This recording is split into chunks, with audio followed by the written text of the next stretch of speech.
ನಮಸ್ಕಾರ ಸ್ನೇಹಿತರೆ. ಕರ್ನಾಟಕದಲ್ಲಿ 2024ರ ಲೋಕಸಭಾ ಚುನಾವಣೆಯ 2 ಹಂತದ ಮತದಾನಗಳು ಏಪ್ರಿಲ್ 26ನೇ ತಾರೀಕು ಮತ್ತು ಮೇ 7ನೇ ತಾರೀಕು ಮುಗಿದಿದೆ ಮತ್ತು ಅಭ್ಯರ್ಥಿಗಳ ಭವಿಷ್ಯ ಈಗ ಮತಪೆಟ್ಟಿಗೆಯಲ್ಲಿ ಭದ್ರವಾಗಿ ಕುಳಿತಿದೆ. ಮೇ 7ನೇ ತಾರೀಕಿನ ಮೇಲೆ ಈಗ ಕರ್ನಾಟಕದ ಪ್ರತಿಯೊಬ್ಬರ ಕಣ್ಣಿದೆ. ಫಲಿತಾಂಶ ಏನಾಗಬಹುದು, ಯಾವ ಪಕ್ಷ ಎಷ್ಟು ಸೀಟ್ ತೆಗೆದುಕೊಳ್ಳಬಹುದು, ಕಾಂಗ್ರೆಸ್ ಪಾಲೆಷ್ಟು, ಬಿಜೆಪಿ ಪಾಲೆಷ್ಟು ಮತ್ತು ಮೈತ್ರಿ ಮಾಡ್ಕೊಂಡಿರ್ತಕ್ಕಂಥ ಜೆಡಿಎಸ್ ನ ಪಾಲೆಷ್ಟು ಆಗಿರಬಹುದು. ಈ ಎಲ್ಲ ಬಿಸಿ ಬಿಸಿ ಚರ್ಚೆಗಳಂತೂ ನಡೀತಾ ಇದೆ. ಬಿಜೆಪಿಯ ನಾಯಕರು ನಾವು ಡಬಲ್ ಡಿಜಿಟ್ ಕ್ರಾಸ್ ಆಗ್ತೀವಿ ಅಂತಾರೆ. ಈ ಕಡೆ ಕಾಂಗ್ರೆಸ್ ನ ನಾಯಕರು ಸಹ ಅಷ್ಟೇ ಆತ್ಮವಿಶ್ವಾಸದಿಂದ ಹೇಳ್ತಾರೆ ನಾವು ಡಬಲ್ ಡಿಜಿಟ್ ಕ್ರಾಸ್ ಆಗ್ತೀವಿ ಅನ್ನುವ ವಿಶ್ಲೇಷಣೆಯನ್ನು ಬಿಜೆಪಿ, ಕಾಂಗ್ರೆಸ್ ಮತ್ತು ಜೆಡಿಎಸ್ ಮೂರೂ ಜನ ನಾಯಕರುಗಳು ವ್ಯಕ್ತಪಡಿಸ್ತಾರೆ. ಆದ್ರೆ ಗ್ರೌಂಡ್ ರಿಪೋರ್ಟೇ ಬೇರೆ ಹೇಳ್ತಾ ಇದೆ. ಸ್ನೇಹಿತರೆ, ಈಗ ಮೂರು ಪಕ್ಷಗಳು ಅವರದ್ದೇ ಆದ ಆಂತರಿಕ ರಿಪೋರ್ಟ್ ನ ತರಿಸಿಕೊಂಡಿವೆ. ಆ ರಿಪೋರ್ಟ್ ನಲ್ಲಿ ಯಾವ ಪಕ್ಷಕ್ಕೆ ಎಷ್ಟು ಸ್ಥಾನಗಳು ಬರಬಹುದು ಅನ್ನೋದನ್ನ ಕ್ಲಿಯರ್ ಆಗಿ ಮೆನ್ಷನ್ ಮಾಡಲಾಗಿದೆ.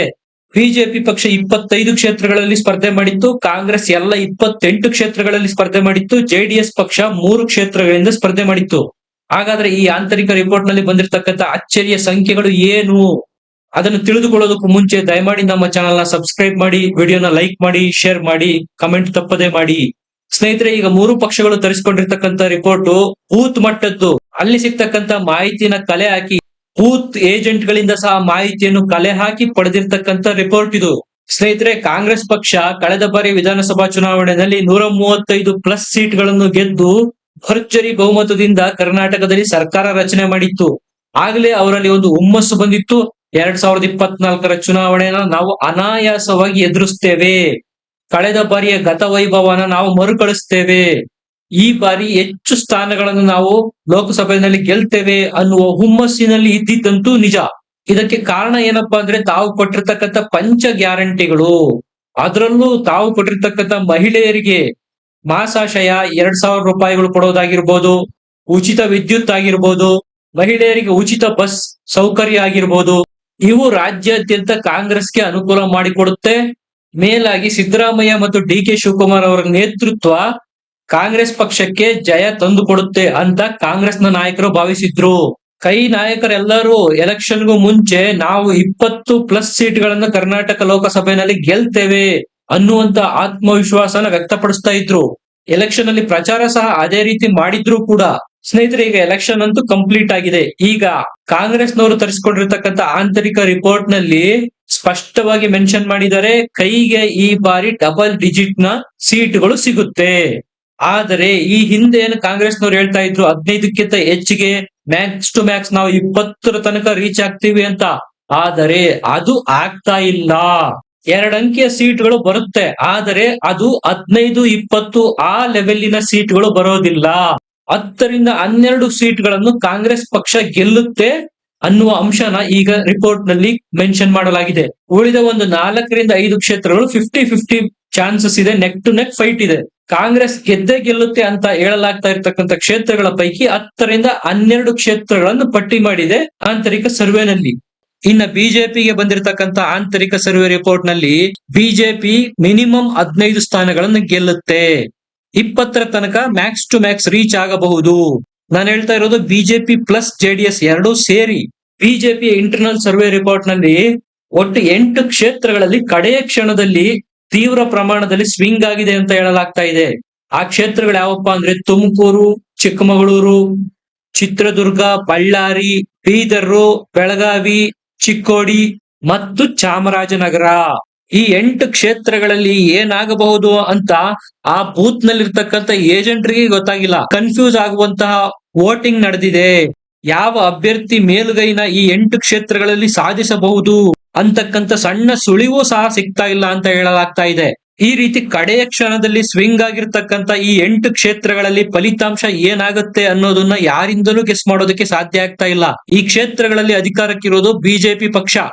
ಕೆಲವು ಬಿಜೆಪಿಯ ಭದ್ರಕೋಟೆ ಇರತಕ್ಕಂಥ ಕ್ಷೇತ್ರಗಳಾಗಿದ್ದಾವೆ ಇವು.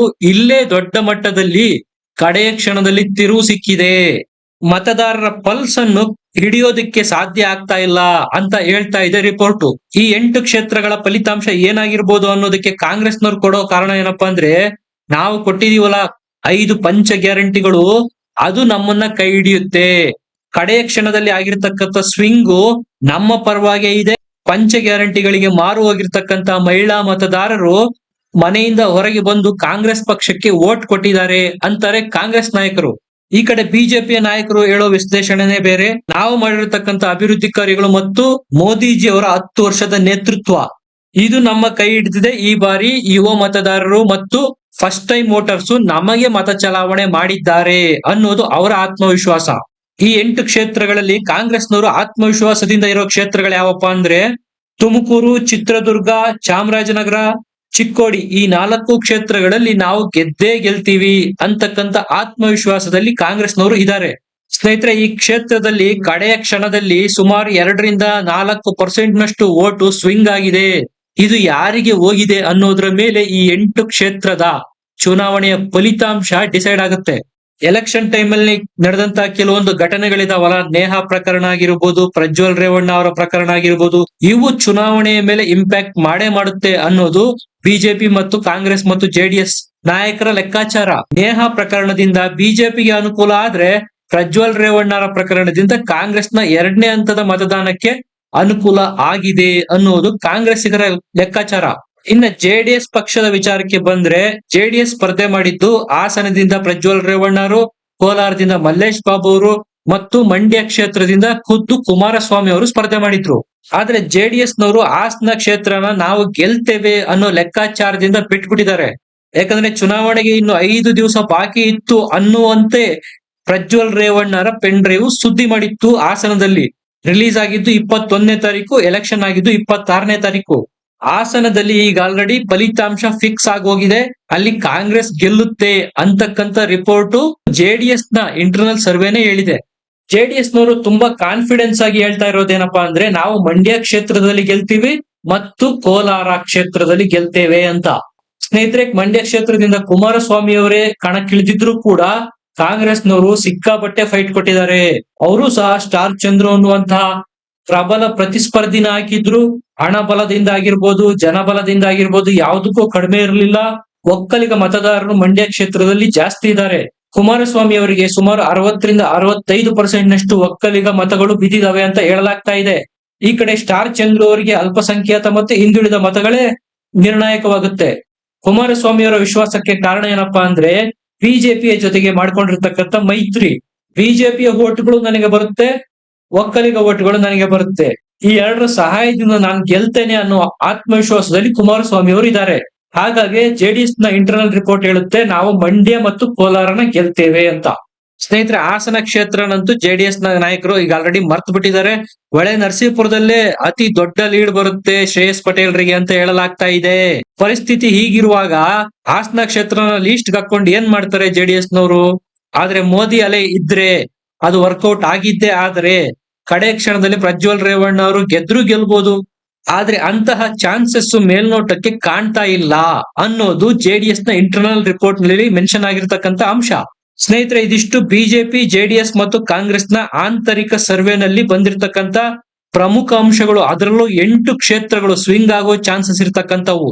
ತುಮಕೂರು, ಚಿತ್ರದುರ್ಗ, ಚಿಕ್ಕಮಗಳೂರು, ಬಳ್ಳಾರಿ, ಬೀದರ್, ಬೆಳಗಾವಿ, ಚಿಕ್ಕೋಡಿ ಮತ್ತು ಚಾಮರಾಜನಗರ ಸ್ವಿಂಗ್ ಆಗೋ ಚಾನ್ಸಸ್ ಇರ್ತಕ್ಕಂಥ ಈ 8 ಕ್ಷೇತ್ರಗಳಲ್ಲಿ ಫಲಿತಾಂಶ ಏನಾಗಬಹುದು? ನಿಮ್ಮ ಅಭಿಪ್ರಾಯನ ಕಮೆಂಟ್ ನಲ್ಲಿ ಬರೆದು ತಿಳಿಸಿ. ವಿಡಿಯೋನ ಲೈಕ್ ಮಾಡಿ, ಶೇರ್ ಮಾಡಿ, ನಮ್ಮ ಚಾನೆಲ್ ನ ಸಬ್ಸ್ಕ್ರೈಬ್ ಮಾಡಿ. ಮತ್ತೆ ಸಿಗೋಣ. ನಮಸ್ಕಾರ.